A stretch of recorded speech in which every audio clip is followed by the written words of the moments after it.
Chase, it is a post-Game Awards world that we're living in. That is true. The Game Awards for us literally just ended, and Literally this is just ended. going to react to it, I guess. We're Yeah. we did say we're going to keep this pretty short. This is going to be a much shorter episode than we usually do. If you want to go see who won, there's a billion websites that can do it better than a podcast, whatever. But Yeah. I think we can just talk about the show generally, maybe some of the big announcements that we thought were interesting. But yeah, just, we watched that 4-hour fucker. We might as well talk about it. Speaking of 4 hours, it is episode 401 of the Casual Hour. We are recording this, as Chase mentioned. It is like 10:15 maybe, Central Standard Time on the 12th of December. And we are just inches away from our own game of the year, but we had to figure out what's going on with the Keighley's. And we didn't have to, but we did anyway. The man demands it, Chase. And what the man demands, we give the man because he demands. I took some notes during this, and I think that you and I kept some of our chatter to a minimum. We didn't watch this together like we have in years past. I had some work stuff, and I think that we were just kind of taking it in, doing other shit, getting stuff knocked out here. Yeah. But I would just, before we go down thoughts, why don't you just give me your general feeling? How would you rate the overall show this year, Chase? Despite the length, which I'm kind of just exhausted from having watched something that was 3.5, 4 hours long, including that pre-show in there too. I think it was one of the least offensive shows I've seen that I can remember from the Game Awards. Yeah. They touted this as their 10th anniversary, so in some ways they tried to do it up big. They brought some, history is maybe too strong of a word, but they did try to play to some Game Awards nostalgia by bringing back some people and some acts that we've seen in years past. No Reggie. Should have brought Reggie back. Bring Reggie, damn it, cowards. But I think generally it was a halfway decent show. At least from the production stuff around it. I'm gonna have my issues with who won and lost.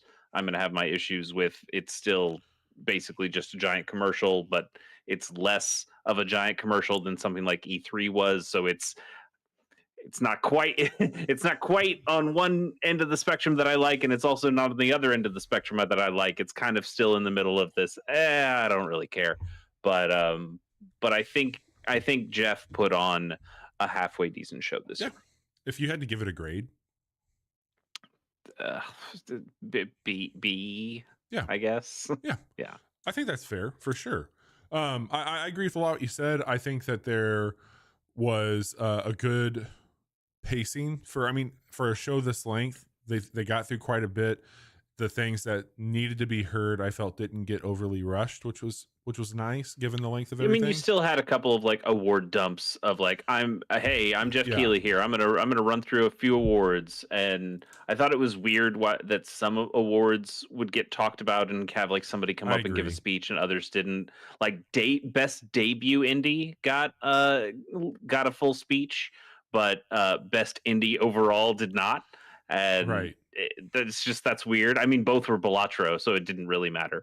But but it still is well, I don't know. I feel why did you choose these? What did you do that for? Yeah, so I agree. I think that there's some nice heartfelt moments without the production. Some big surprises for me on what got shown. I'm always kind of amazed, not that you and I are the biggest sleuths of the internet, but we live in this world enough that things get spoiled and spoken about pretty early on for us to have a finger to the wind. And while some of these things we are aware was being worked on, I did not anticipate some of the reveals we got. So I'm happy to get through those. And I'll just start it. Chase, what was old is now new again with you and I. I can start talking about The Witcher again. How excited are you?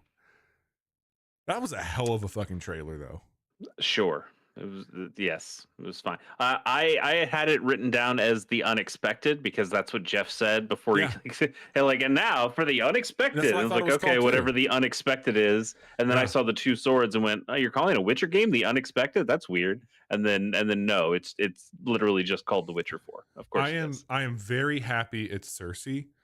I'm very happy about that, especially with how The Witcher 3 wraps up and where it goes.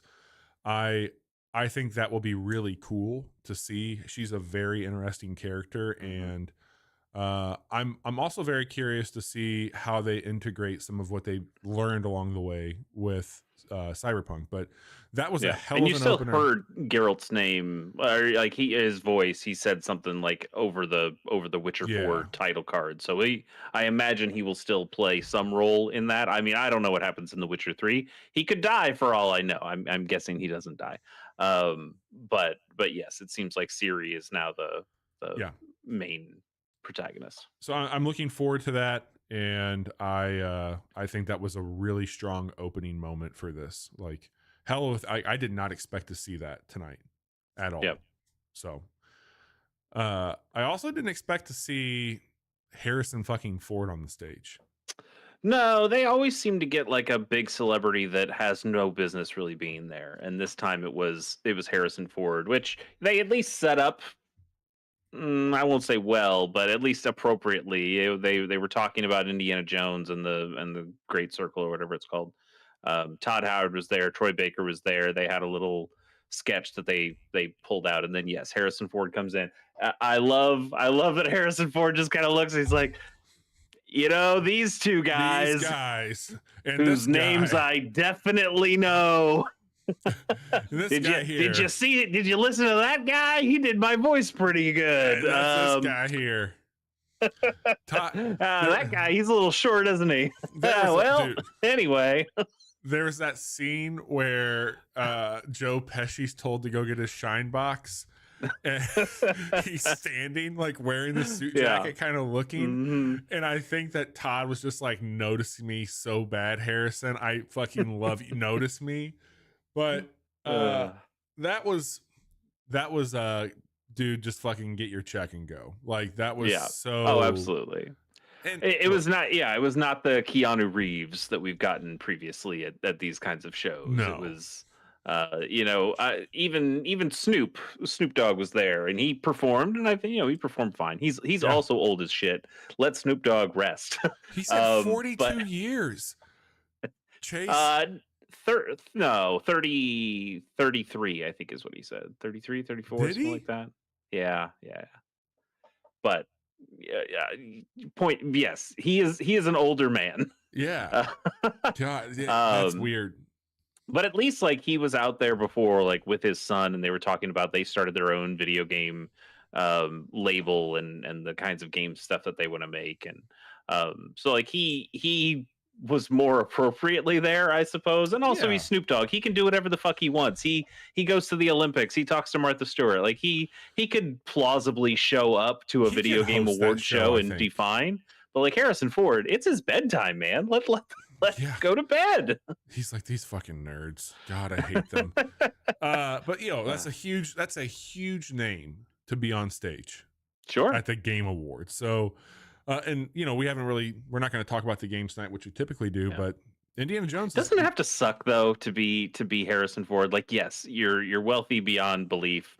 You are incredibly well loved, but also you've just got all these fucking nerds that are like, think about your biggest roles, and most of them are fucking nerd bait. It is Indiana Jones, it is Star Wars, it is Blade Runner. And it's like these motherfuckers won't leave me alone. I was in Air Force One, goddammit. I was in real movies. And they're like, no, dude. Say the line again. Who shot first? He's probably like, oh, so this is what you have to do to make people like Indiana Jones in the 2020s. Jesus Christ. That was wild to see. And I I was a little surprised when Keighley started. I thought he was going to basically just go right into the I'm checking this box so I don't get lambasted online for not talking about layoffs in the industry, which he's had aversions to in the past. And he starts on it. I'm like, all right, here we go. But Yeah. I do think that if you're going to make an effort to talk about what's been going on in the dark side of this industry, I do have to say, I think this is probably one of the better ways you could do it. And I think highlighting Amir was a good move. Yeah, so this was their first year of doing this Game Changers Yeah. award, which is, not exactly a lifetime achievement award. It's more of just like this is somebody like in baseball, it would be like the Roberto Clemente Award, which is like the person who did like the most humanitarian stuff in the league that year. And I could see that this award being somewhat similar, like somebody who's actually gone out and made some change. And so they I can't remember his last name, but yes, Amir, who was a guy who was not involved in the video game industry, and he was like a data analyst or something. He did a lot of Yeah. stuff with spreadsheets and just wanted to help out developers who were being laid off. And he even came up and talked about how we've had 30,000 plus layoffs over the last couple of years, and that's terrible, and people need to find work. So he like his thing was like he helped create like a giant spreadsheet of all the places that were hiring, and he's helped. I think they said like over 3,000 people find It's new crazy. jobs, which Crazy. that's only 10% of the 30,000 who know. lost jobs, but that's a fuck ton of people whose lives have been forever changed for good by a guy Yeah. like I thought that Amir. was So a good look. it was a great moment. I think it was a great way to touch on that without and also like not have Keighley be the one to say it, because Keighley's not exactly part of the problem in this situation, but he is like part of the machine. So to have, hey, we're giving an award to somebody who is very much outside of the machine and who is doing something to help, that felt a lot more authentic and genuine in a way that I think Yeah. resonated really with the audience and with us as well. Yeah. Yeah, that was a Totally. good moment. I mean, I've got more notes here, Chase, but I don't want to like just recap the entire 4 hours of my little blurbs here. But I would just ask, like, really quick, a platform just to say, I think the Long Dark 2 might have been one of the best things they've shown off here. I'm very, very excited for that. And I think the tone and style of that was such a very well done game preview trailer. Like, I thought that looked fucking awesome. All right. I thought that looked great.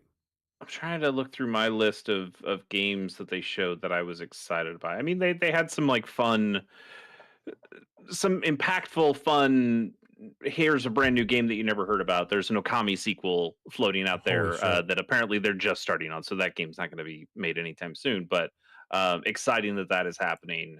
There is a new Onimusha game. I've never played any of the Onimusha games, but it's kind of nuts. Capcom just came and said, "Okay, we'll give you all the good shit." So I was going And to they ask did. about that because I felt like and I put my note on that one was Capcom is cooking. I'm wondering if they're taking more cues and time to explore things after the attraction Path of the Goddess got, because I felt like that was something where Maybe. they went down that line a bit. But they are just fucking hitting it right now. They have been hitting it. Yeah, and they've had a lot of big hits, and even something like Kunitsugami, which I don't think was a huge hit for them. It still hit well enough, Critically, it was a big hit for and sure. critically Yeah. exciting. So they're doing cool things, and I think they're one of the companies out there that has found a good balance of taking risks on new projects, but also continuing to give people what they want in terms of Resident Evil remakes Yeah, or another Monster Hunter. They know where their bread's buttered, but they're also still out there trying shit, and I think that's pretty cool. totally. I mean, the one that was probably the most exciting to me is the untitled game from Famitsu Ueda, Yeah, as the soon as guy I saw from that shit, I was like, yeah. "Oh, that Chase is in." Oh, yeah. I mean, I didn't play a whole lot of Eco, but I Yeah, played the hell out of Shadow of the Colossus, and then I played Last Guardian last year for the first time and had a blast. So, very excited to see another game from that creator and his group, and we'll it see what that looked. turns out to I be. mean, I'm intrigued. Yeah, I mean, we didn't really see much. He was Yeah, climbing up like a big mech robot, and then some kind of big shockwave they called it yeah. was coming, and like he got into the head, and then the head was like its own little spaceship that got him out of there. Again, no name, certainly no release date. That's not coming out anytime soon either, but exciting that something like that's happening. There were some other big-ish announcements, like, hey, Virtua Fighter's coming back. We haven't seen a new That Virtua was, Fighter for a really long if I'm time. not mistaken, was it last year or at the Game Awards, or not Game Awards, but maybe Summer Games Fest? Sega's like, hey, by the way, we're bringing back these like 5 games, and they did a quick Yeah, thing for it. Sega. Yeah, they did something like that where there I think was. this is the first one of those that we've seen in act. I might be wrong on that, but I think this is one of the first ones they called out Yeah, being a I know thing. you and I were both intrigued by Screamer, which was I think, the yeah, kind absolutely. of like a really stylized racing game. I mean, we're both auto modelista That's what I pilled. thought. I was like looking at it, I'm we like, oh, wait a second, hang we on. we're just so hungry. Please give us something. Please give me And anything and remotely this close is, to it. yeah, I mean, this is the first crumb we've gotten that's been anywhere near I that. I will say, like, whether this was coming across basic Bobby as fuck or not, but that intergalactic trailer was probably the coolest fucking thing I saw. Dude. That Yeah, that's is, basic as fuck of you. yes, that, It's exciting. Like, hey, it's a new Naughty Dog franchise. yeah, We're not remastering the remaster of Last of Us Part Two correct. again. So in that way, it's exciting. I did not necessarily like how that trailer proceeded. So you have that trailer that is just filled with brands. Like, we throw the Sony logo in there. We pick out a specific Pet Shop Boys CD. They're driving a Porsche It's very branded cyberpunk spaceship. though. It is, but also you look at the game Cyberpunk, and it's a bunch of, fake brands, fake. Yeah, I don't know. So, but the thing was, though, juxtaposing that with the next guy, I forgot his name, who came up to announce the game of the year, and he talked a lot about, oh yeah, not oh, making, the next game that will win game of the year for yeah, 2025 will, not worry about what's making a dollar, and I don't know. There was something about that coming right after the game announcement that looked cool. Game looks cool, looks but awesome. also stuffed to the brim with real brands. I That just, I don't know, turned me off a little bit, even though I think the game part of it seems kind of interesting. Also, I'm sure you noticed, but that was Nanjiani, right? As the prisoner, or as the they didn't call outlaw that him they're out going there, but after. yeah, absolutely, So there's going absolutely. to be a lot of celebrity in that game, I imagine. Well, I mean, It's Naughty Dog. They've got a Neil shit is ton of a money. big director now, like he's Yeah. HBO director. Oh yes, And absolutely. but no, I am a big fan of Naughty Dog. I think they make a very solid product, and they are really good about making a sense in time in a game. And I that is for my personal brand. You give me a cyberpunk ass future setting, that is like my bread and butter. So I'm very excited about that. Um, I thought it was interesting that Helldivers chose this area to come. And I think, look, that's a huge update. Everybody's been waiting for it. I think the actual population for that game is waiting, but I love they brought the dude out from the opening of it. I think the trailer hit the tone it needed to, and I'm very excited to get to check out some of those new the new species and just the Yeah, factions and shit. you want to see more of the best Yes, ongoing game, Helldivers 2. dude, we got to talk about that. Like when we were We going talked about it over, before, but I'm happy to yes. open it up again. Yeah. Well, there are games on, like, Helldivers has had a turbulent year to say the least. Yeah. And they have absolutely had to bridge a gap between their community and Sony, who fills their cup.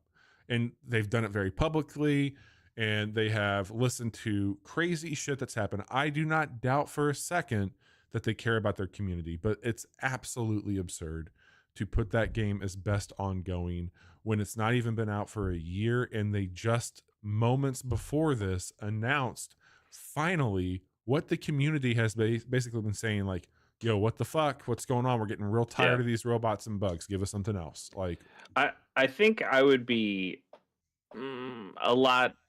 I was gonna say happier. That's not right. That's not a good appropriate term here. I would be less offended by the way they set up some of these categories if they had just swapped places with Helldivers 2 and Elden Ring Shadow of the Erd Tree. Like if you put Helldivers 2 as a Game of the Year nominee Yes. and you put Shadow of the Erd Tree, Elden Ring into best ongoing game because hey, we brought out new content for the next year. That game is ongoing in I some way, and honestly even more ongoing because then they announced there's a new standalone version. What is that, Night Rain or whatever? I think it's just Elden Ring with friends. Yeah, yes, but also they Which said standalone, so it's not just a piece of DLC. It's going to be a brand new video no. game. But uh, yes, I think if you had just swapped those places, I would feel a little bit better Yeah. about the logic of the categories. But we've had that discussion Yeah, before. totally. I'll tell you the one thing that pissed me off the most. Yeah. We talked about it a little bit before we got on this call or on this. We started recording anyway. Metaphor Refantasia winning best narrative is a fucking travesty. Did it win best RPG also? It did. And you know what? If you want to call it the best RPG, I'm fine with that. It's because I'm still playing that game right now. I'll tell you, I'm over 60 hours into it now. I think I'm seeing the home stretch. I know I have like a month of game time left, and I can see where that game ends. I'm having a blast when I'm playing the video game part, and that is just the most trash fucking story. I'm not going to spoil anything here. I will spoil it when it gets to our categories next week when we talk about things like our least moment. I will have a lot more to say at that point. But holy shit, the story is so fucking bad. And for this game to get best narrative over some other, I would say, worthy competitors, and then some games that kind of even got snubbed. I know I mentioned that I played a little bit of like Thousand Times Resist and didn't really like it. Yeah, but that so many seems people to out be there talking about the totally. story of that game. That absolutely probably deserves it over Metaphor because honestly, anything the story of Balatro is better than the story of Metaphor. Well, yeah, I mean, for like a God's little sakes. bit. I mean, I say a little bit. Like I've got 20 to 30 hours into Metaphor, so it's not like I have a little bit. Like I've got quite a bit actually, but the story has not been what's propelled me or pulled me back into it.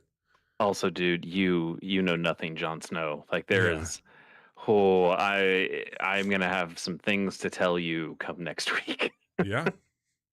Look, I had every intention. Like I don't give a shit. I'll just say like it's high on my list. Like you've known that for a while. Like I really like that game. It's high on my list too. Yeah. It's just anytime that game stops to go, okay, story time, I go, please don't do this. No, Stop. and like, Please that's stop not hurting what me. brings me back to it. Like I love the tinkering of it. I really like going through the dungeons. I like the party composition, but I don't, that's the thing. Like for me personally, I can sometimes separate the art from the artist in that case. Like I like certain parts of it, but I hear what you're saying and I'm like, yeah, I could absolutely understand why somebody would be perplexed that a game like this would be acknowledged for its story and narrative when that is criminally boring and fucking absurd so far into it.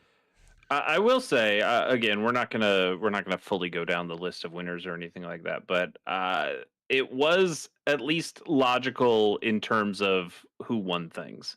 There wasn't, because the problem I was really worried about, and the problem you see in a lot of these award shows, is that sometimes the quote unquote lesser awards will go to a different game, and then Game of the Year will go to the big one, right? So like we had like best game direction that goes to a game, and then you have Game of the Year, and we talked about it on the episode when we went over the nominees. They had the same, it was just the same list of games for both direction and for Game of the Year. So if you give, usually you see like if one game gets best direction, the other game gets best game, and whatever. Both of them just went to Astrobot. So at least somebody out there was like, okay, we all love Astrobot. We're going to give all the things to Astrobot. Fuck a consolation prize. And the same thing happened with Balatro, which I think was good. You can't not give Balatro best Absolutely. debut indie and then also give it best indie game. Like that's that Did wouldn't Elden make Ring any end up fucking winning sense. anything? They didn't win anything, did they? No, it did not. You know what? Like, not to be petty, I'm really happy about that. Like, Yeah. I did not. I hope that maybe next year, and I don't think they will because I feel like they doubled down on it this year. I would love to see them just lean into expansion and DLC as a category. Like, just fucking do that, and nobody would be upset. They would probably enjoy it more, and they can. And nobody from our end would be upset, but there are business people out there who are like, well, we want to be able to slap won the game award Oh, on our package, even though it's a DLC package, it's a totally digital package. We want to be able to say that, and Sure. I think you might even see a response of how this new Elden Ring content got announced, that Keighley specifically said it's standalone, guys. I So know. next year when it comes out, you guys can't bitch that it's DLC because it's a standalone product. God. I feel like he's already trying to get ahead of it, or even they are trying to get ahead of it. That okay, if people are pissy about DLC, then we have to make sure it's standalone in some way so we can fudge the numbers that way. I think they're going to walk it back. I really do. I think that they're going to change that. Like, they got dragged way too much this year over it. They could. They certainly could. I know we're bumping up about where we needed to be on this, but I'll say ongoing, we definitely had an issue with. I thought the first Berserker looked pretty rad. That was so funny to me. I know you missed it a little bit, but Keighley started out before he showed that trailer saying this is from the legendary this is the one where he sent it to like the Russo brothers, right?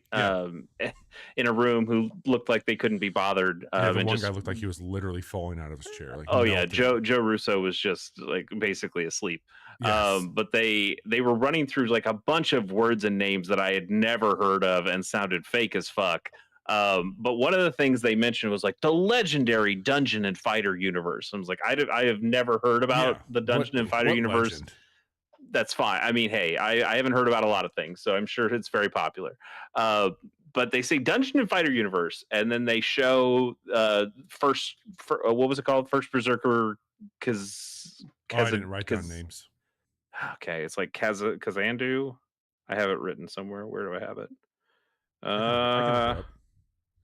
Yeah, you might have to. I'm not seeing it. But yeah, so they show this game, and it is incredibly photorealistic. Khazan. Okay, Kazan. Yeah, I think that's Kazan. What he said.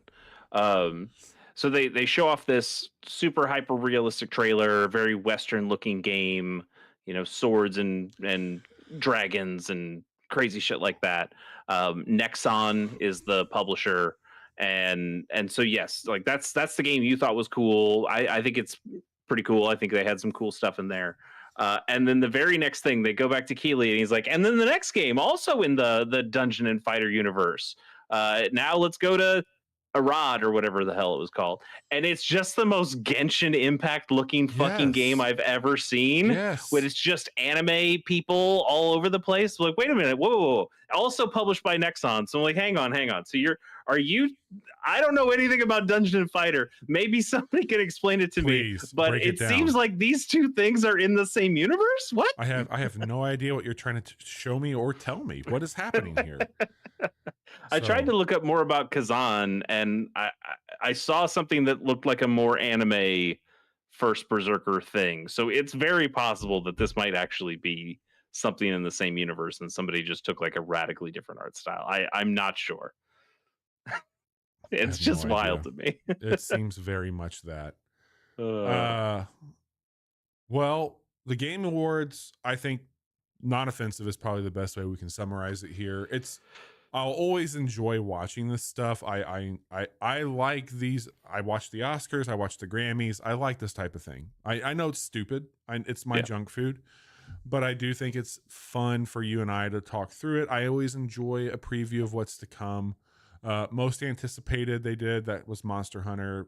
No, it wasn't. It was Grand Theft No, Auto. it was Jesus Grand Christ. Theft Auto, yeah. So I think what we are seeing though is there's some big games coming next year, and I do think that there's a lot to celebrate. I don't know what the industry is going to be and look like and where things will be there, but I'm certainly a believer that there will be video games for us to talk about, and we will certainly do that, and we're going to do a lot of that next week. That absolutely is going to be true. Yeah, So we've mentioned it before, and we'll mention it again. Our game of the year is going to be a little bit different. Just having Yeah, two people, where it's going to be less arguing, and more of just celebrating. sharing with each other what our own personal stuff is. And if things line up together and we can have like a definitive winner, we'll do that. But um, We're going to I think try it's to going to make a be list work for the show, but might not. yeah. I think we can do that. Yeah. We'll see what happens. But I'm pretty excited about it. It gives us another chance to talk about a lot of our favorite games that either we haven't talked about for a while or haven't been able to talk about because we Yeah. definitely open up the spoiler floodgates for that stuff. So if you are interested in hearing about the games that really impacted us this year, that's a great way to do it. Oh, sorry, Yeah. couple quick last things about the Game Awards. Um, they tried a little bit with like Game for Impact to mention this was in the pre-show. Also, they just kind of got it out Oh of the yeah. way. What won it? It was Neva. Yeah. Everyone called it Neva. Oh, Even the developer who came up called it Neva. I was like, hang on, what you? the girl says Neva. We had this Yeah. whole conversation. I thought we figured this out.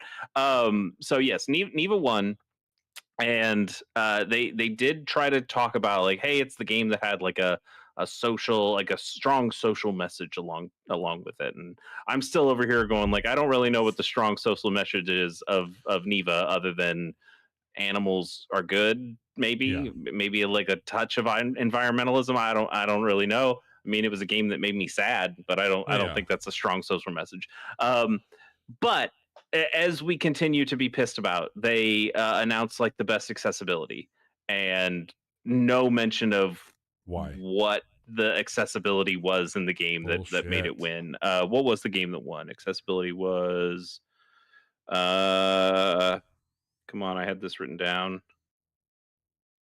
Content creator, Queso. Everybody loves Queso.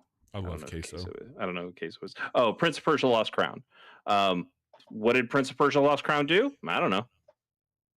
No idea. I'm not saying it's a bad game. I'm sure it's a great game. I don't even care about the quality of the game for this award. I care about what they did that Or didn't do. added accessibility. No mention of why. It's just weird to me. Very weird. Damn it, man. Yeah. Well, as you kind of teased, we've got a lot going on next week. Monday, Wednesday, and Friday, we will be live.